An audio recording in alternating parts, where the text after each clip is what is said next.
როგორ უყურებთ ზოგადად ამ საკითხს პატიმრების შეწყალებას, პატიმრების მხრიდან რამდენად არის ეს შესაძლებელი, ან ხელისუფლებას რა მიზანი აქვს, როცა ჯერ მონანიებას ითხოვს მათი მხრიდან, თან ამბობს, რომ ეს იმიტომ, რომ ამის გარეშე რომ გამოვუშვათ, რაღაც რევოლუციები კიდევ იქნება და პრევენციას ვახდენ. დავიწყოთ იქიდან, რომ რამდენიმე დღის წინ პატარა ვიდეო დავდე ამასთან დაკავშირებით, როცა ითქვა, რომ ვიღაც ადამიანს გაუფორმდა საპროცესო, იმიტომ აღიარა რაღაცა დანაშაული თუ ასე შემდეგ.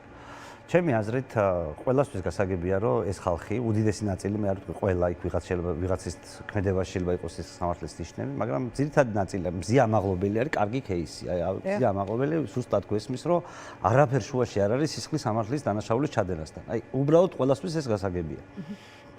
ახლა მზია ამაღლობელმა რომ აღიაროს დანაშაული პირობითად და თქვას, რომ დიახ, მე გავარტყის სილა პოლიციელს პირობითად. შეიძლება თუ არა ჩვენ ჩავთვალოთ, რომ რამე შეიცვალა ჩვენთვის. ამისფერი დამნაშავე გახდება ჩვენთვის მზია ამაღლობელი. ის ადამიანები პირობითად ვიცით აქამდე რომ პოლიტპატიმრები არიან და მათ არ უმტკიცდებათ ობიექტურად არსებული მტკიცებულებები დანაშაული. იმ ხალხმა სწორედ აი ამის საპასუხოდ რაც კოცებმა თქვეს. რომ თქვა ყველა მოყონთ შეთანხმებულად ყველამ ისე რომ გარეთ აი ეს პოლიტიკური პარტიები და ჟურნალისტები რომ ამათ არ ლანძღავდნენ ამის გამო ეს ღალატად არ ითვლებოდეს, არამედ იყოს ოპოზიციის ერთიანი შეთანხმებული ტაქტიკა ადამიანების ციხიდან გამოყვანის მიზნით. მე ვფიქრობ, რომ ეს არის სწორი მიმართულება. იმ გაგებით მე არ ვიძახი იმას, რომ 100%-იანი გამოუშვებენ. უბრალოდ ფიზიკურად აი თუ ხელისუფლებას უნდა ვიღაცის გამოშვება და საბაბს იმიზეზებს, რომ არ მინდა გამოშვება, მე კი მინდა გამოშვება, მაგრამ ვერ უშვებ ასე შემდეგ. ხო შეიძლება რომ რაღაცნაირად მის იმიჯზეც ფიქრობს ალბათ, რომ ასე უპირობოდ არ გამოვიდა. ხო და აი მე ვერ ხვდები უბრალოდ, რომ ადამიანები, რომელიც 2 წლის განმავლობაში აქამდე მიგვაჩნდა, რომ არ არიან დამნაშავეები, იმის გამო რომ თუ ერთმანეთთან შეთანხმებით, როგორც საერთო კამპანიის ნაწილი, ასე იტყვიან, რომ აი ჩვენ რაღაცა გიჟობას გვაბრალებენ, ვაღიარებთ ამ გიჟობას, ოღონდ ვაღიარებთ იმ გაგებით კი არა, რომ ახლა თუ გარეთ დამხვდარი ადამიანები იტყვიან, რომ იცი რა, ეს ჩვენი შეთანხმების საგანია. ჩვენ ამ ხალხს არ ვლანძღავთ. ეს არის სწორი ფორმა ქართულ ოცნებასთან ურთიერთობის და შემდგომი ბრძოლისთვის მომზადების და ასე შემდეგ. ჩემი აზრით, ეს კოზირი უნდა გამოეცალოს ხელისუფლებას რაღაცნაირად. და ეს ხო რატოა თან გაკეთებული? ხელისუფლებამ მიუსაჯა 7 წელი, 5 წელი დაურიგა ხალხს წლები და ზოგადად იცის, რომ ვინც ახლა მოინანიებთ, იმას გამოგიშვებთ. და ეს თავისთავად თუ ეს მოხდება ქაოტურად, ეს მოხდება ქაოტურად საბოლოო ჯამში. ეს უფრო დააზიანებს ამ ერთიან პროტესტს და ერთიან ფრონტს. და ბევრად უფრო სწორი იქნება, რომ ახლა შედგეს კონსენსუსი ოპოზიციურად განწყობილ აქტივისტებში იქნება, ეს პოლიტიკოსებში იქნება თუ მედია საშუალებებში, რომ მათ მხარი დაუჭირონ ამ პოლიტიკური პატიმრების ამგვარ ქმედებას. ხა მე არ ვიცი, რომ ყველა ამას დაეთანხმება, არ დაეთანხმება, ყველას გამოუშვებენ, არ გამოუშვებენ, მაგრამ ზოგადად მე მგონია, რომ ოპოზიციურ სივრცეში უნდა არსებობდეს ესეთი მიდგომა, რომ ჩვენ როგორც არ მივიჩნევთ პროკურორის მიერ წარდგენილ ბრალს სერიოზულად იმ გაგებით, რომ ის სამართლებასთან კავშირშია. აღიარება ხო არ შეიძლება, არაფერი მტკიცებულება თუ არ გაქვს და ვიღაცა თქვენ რო ამბობდეთ, არაფერი მტკიცებულება არ მაქვს თქვენს მიმართ და ამბობდით, რომ მე გავძარცვე ბანკი, მაგრამ არც ერთი სხვა მტკიცებულება არ მაქვს, ბანკიც ადგილზეა, ყველაფერი ადგილზეა. მე ხო თქვენ იმის გამო რომ თქვენ თქვით ბანკი გავძარცვეთო, ბანკი ძარცველად ვერ გამოგაცხადებთ, შინაარსობრივად. აღიარება არ შეიძლება იყოს ერთადერთი მტკიცებულება. მაგრამ მეორეს მხრივ, თუ ეს არის ადამიანების გარეთ გამოშვების საშუალება და რაღაცნაირად ამ ადამიანებში, ვინც ამით ისარგებლებს მათი რეპუტაციის შენარჩუნების საშუალება, მე ვფიქრობ, რომ ეს გასაკეთებელია და ზოგადად ძალიან ადვილია გარეთ რო ხარ შენ თავისუფლებაში. ზოგს აქვს ასეთი პოზიცია, ზოგს არ აქვს, მაგრამ ვიცით რომ არა, მე ვიძახი ვიცით რომ ყველა პატიმარს უნდა გარეთ გამოსვლა, ეს პატიმრის ბუნებრივი ინსტინქტია. და შენ თუ აქედან ზეწოლას დაუპირისპირებ, რომ იცი რა თუ გამოხვალ შენ ცუდი კაცი იქნები, ახლა ფიქრობს ადამიანი რომ ამდენი ხანი ვიჯექი ციხეში და რატო გამოვიდა ცუდი კაცის სახელით, მაგრამ კაი კაცის სახელით გამოვალ ცოტა ხანი. ნაკლებად მტკივნეული რომ იყოს მათთვისაც. მაგრამ არ უნდა იყოს საერთოდ მტკივნეული, კამპანია უნდა იყოს, უნდა მოუწოდებდეს პოლიტიკოსები, მედია საშუალებები, რომ ხალხო, მოდი ეს ვხნათ და მოდი დაბრუნდით ბრძოლაზე ბრძოლაში. მე ეს უფრო მიმაჩნია სწორად. თუმცა ამაზე დისკუსიებიც რო არ იმართება საერთოდ და არავინ ამაზე სერიოზულად არ ლაპარაკობს და თითქოს მიჩუმათება ხდება.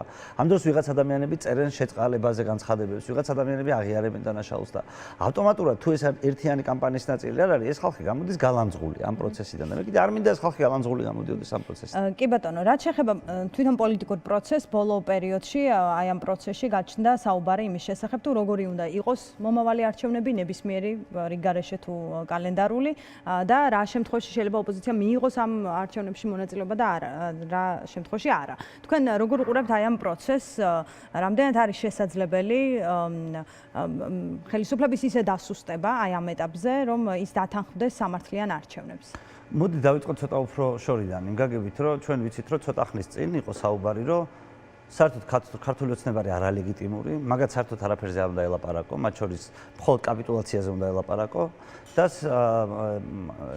მათი არალეგიტიმურად გამოცხადებას და არალეგიტიმურ ხელისუფლებასთან ბრძოლას შეეწირა მაგალითად პატა მანჯგალაძის თავისუფლება. რომელიც ყველას ესმის, რომ ვაფშე არაფერ შუაში არ არის, უბრალოდ ამ გარემოს შეეწირა, რა გარემოც იყო, რომ ჩვენ არ გვინდა ხელისუფლებასთან არანაირი თანამშრომლობა, ამათი გამოცხადებული არჩევნებიც არ გვინდა, ამათი არაფერი არ გვინდა, ესენი არიან სრულად არალეგიტიმურები, ესენი არის ცუდი ხალხი, ასე შემდეგ და ასე შემდეგ. კი ბატონო, აი უბრალოდ შევიტან ერთ დაზუსტებას გიგა ლემონჯავა ჩვენს ეთერში ამბობდა, რომ ჩვენ არ ვთხოვთ ამ ხელისუფლებას არაფერს, უბრალოდ იმდენად უნდა დავასუსტოთ, რომ ის 6 პუნქტი რო ჩამოწერა, არ ვიცი გიგა ლემონჯავა ახლა მეგონი ალიანსის წევრია თუ არ ვწდები. კი, დროა. და ამ ალიანსის 6 პუნქტი იყო თუ არ ვწდები, რაც დადეს, ისო წაიკითხოთ, იქ არის ეს არის რაღაცა სავაჭრო წინადადება ქოცებთან. ეს 6 პუნქტი ალიანსის. ანუ იმ ხოცებთან, რომელიც ცოტა ხნის წინ იყო გამოცხადებული არალეგიტიმურად, რომელთანაც რამე ტიპის თანამშრომლობა, რამე ტიპის ურთიერთობა იყო გამოცხადებული რაღაცა კეთრომანთან ურთიერთობად ფაქტობრივად და ხალხს აბულინგებენ, ლანძღავდნენ იმის გამო, რომ როგორ შეიძლება არალეგიტიმურ ურთიერთობა. ახლა აი ამ 6 პუნქტში წერია, რაც წერია ყველა 6 პუნქტი მიმართულია, რომ არალეგიტიმურობა, ანუ ბიძინა გაიქცესო ხო არ წერია იქ. ამ არალეგიტიმურმა ხელისუფლებამ როგორ უნდა შეასრულოს რაღაც მოთხოვნები, ანუ მოლაპარაკებების შედეგად, ხო? ანუ ფაქტობრივად სავაჭრო წინადადებაა ჩამოყალიბებული ხოცებთან. ახლა მე კითხვა მიჩნდება, რომ მე რო დავიჯერო, რომ ეს ყველაფერი გულწრფელია ამ ხალხმა რომ ის წინათ რო იყო ნაძახი. ეს თუ გინდოდა კაცო, არჩევნებში ხო იყავი გამარჯვებული, ხო იყავი პარლამენტში, ხო იყავი ის თუ არალეგიტიმური არ არის ეს ხელისუფლება და მან შეიძლება არჩევნები დანიშნოს. შეიძლება ცესკო დააკომპლექტოს. და თან თან იძახი რომ არჩევნები გაყალბებული იყო და თან იძახი იმას რომ გაყალბებულ არჩევნებში ბარიერი ვინც გადალახა ის პარტიები არის უპირატესი. ანუ ზოგადად გაყალბებულ არჩევნებში ბარიერ გადალახული პარტიების სიტყვათა ეს წინადადება ზოგადად არის სისულელე, იმიტომ რომ ალბათ ფიქრობენ რომ შედეგი მაინც არა,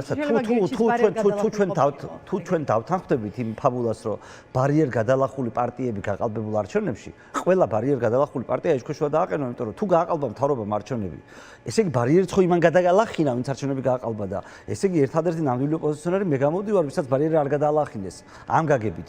და ისიც ნამდვილი ოპოზიციონერი რატომ უნდა ახლა, იმიტომ რომ მოთხოვნები რაც არის სამართლიანი არჩევნების ჩატარება, ცესკო დამოუკიდებელი უნდა იყოს, ეს კანონი არ უნდა მოქმედებდეს, პატიმრები გარეთ უნდა იყვნენ. რა ჯობია ახლა ოპოზიციის მხრიდან?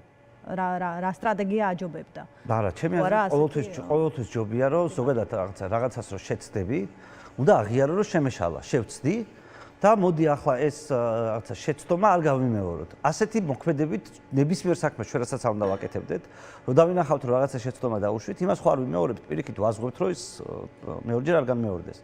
აქ ახლა არსებობს ალიანსი, რომელიც არის ამ შეცდომების ბუკეტი. ამათი მოგონილია შეცდომები. ამათმა დააშვებინეს დანარჩენ საზოგადოებას. ამათმა დატოვეს ხოცები მარტო პარლამენტში. ამათმა თქვეს რომ არალეგიტიმურია ეს ყველაფერიო და ვიცი თანამშრომლებსო ისო ბუა არისო და ცუდი კაციაო.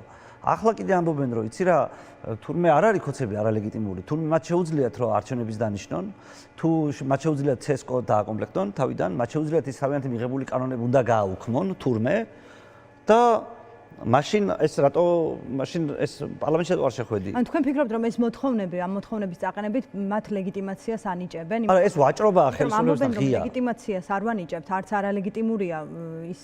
მაშინ სალომე ზურაბიშვილის შეწყალებაო რო წერია ხალხი გამოუშვანო. ისინი როგორ ფიქრობენ ეს ხალხი, ვინც ლეგიტიმურ პრეზიდენტად სალომეს მიიჩნევდა? სალომე უნდა გამოუშვას ეს ხალხი თუ უნდა გამოუშვას ბატონმა ყაველაშვილმა? ანუ ფიქრობთ რომ ვაჭრობაა ეს მათთან? არა, მე ვფიქრობ კი არა, ეს უბრალოდ რო წაიკითხოთ 6 პუნქტი არის ხოცებთან მიმართული, რომ შემოვალთ არჩევნებში, თუ ამას გააკეთებდა. ხოცებს კიდე რაც უფრო ნაკლები ხალხი შევა არჩევნებში და ნაკლები ადამიანი მიიღებს არჩევნებში მონაწილეობას, მათ საწინააღმდეგო ხმების მიმცემი, მით უფრო მეტად აწყობთ. ასე ხდებოდა სულ და როდესაც ეს შეუძლებელია, მათ ისე ყავთ ხალხი მოსყიდული, რომ მე პარლამენტში გასული ხალხი ხსნის სიას და მიდიან სახლში და ახლა რო ახალ არჩევნებს ითხოვ, ისე თუ არ ახსენი რომ წინა არჩევნებში რა გააკეთე?